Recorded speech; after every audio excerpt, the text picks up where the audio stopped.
মা আমিনার লাল মরুর দুলাল আহমদ মুস্তফা মোহাম্মদ মুস্তফা সকলে বলুন সাল্লাল্লাহু আলাইহি ওয়াসাল্লামের উপর শত শত দুরূদ ও সালাম বর্ষিত হোক।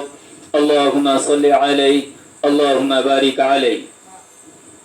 ব্রাদারানে ইসলাম, এতক্ষণ পর্যন্ত আমরা সালাত সম্পর্কে বক্তব্য শুনছিলাম।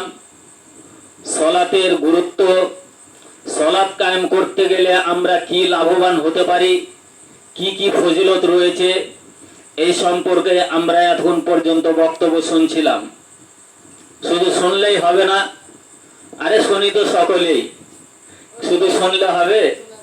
আজকাল বর্তমানে আমরা ইউটিউব মুফতিও হয়ে গেছি। শুধু ওই শুনলে হবে না, শোনার সাথে সাথে আমাদেরকে কি করতে হবে? আমলে পরিণত করতে হবে। আমাদেরকে আমলে পরিণত করতে হবে।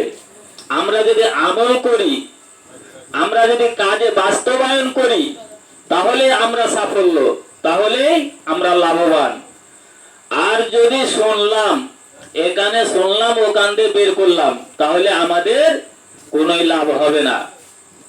যেমন সালাত সম্পর্কে শুনছিলেন, সালাতের মধ্যে আমি কয়েকটি কথা অ্যাড করব। আমরা সমাজে কিছু কিছু লোক রয়েছে, যেমন আমরা সালাত কায়েম করি, তো লোক থেকে বাঁচার জন্য সালাত কায়েম করি, এই কথাটাও শুনলেন। কিন্তু আমরা সালাত কায়েম করতে গিয়েও কিন্তু আমরা শিরক করে বসি। সালাত কায়েম করছি মসজিদে, অথচ আমরা শিরক করছি।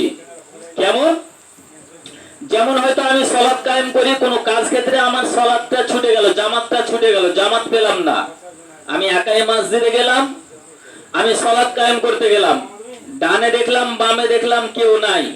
যদি মানুষ থাকে তাহলে একটু ধীর স্থির ভাবে মনোযোগ দিয়ে নামাজটা পড়লাম, সালাতটা কায়েম করলাম।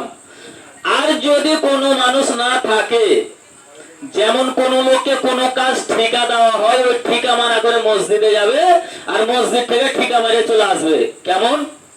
আমাদের বাড়িতে আমাদের মা বোনেরা মুরগি পোষে, পোষে না? মুরগি পোষে।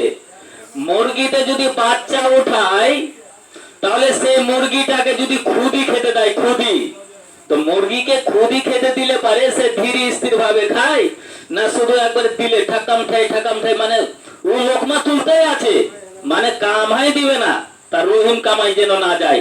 সে মতো অবস্থায় আমরা সমাজে কিছু কিছু লোক আছে, মসজিদে সালাত তো কায়েম করতে যাই ঠিক, কিন্তু আমরা মুরগির মতন ঠাকাম ঠাই ঠুকে দিয়ে চলে আসলাম। রুকু ঠিক নাই, সাজদা ঠিক নাই।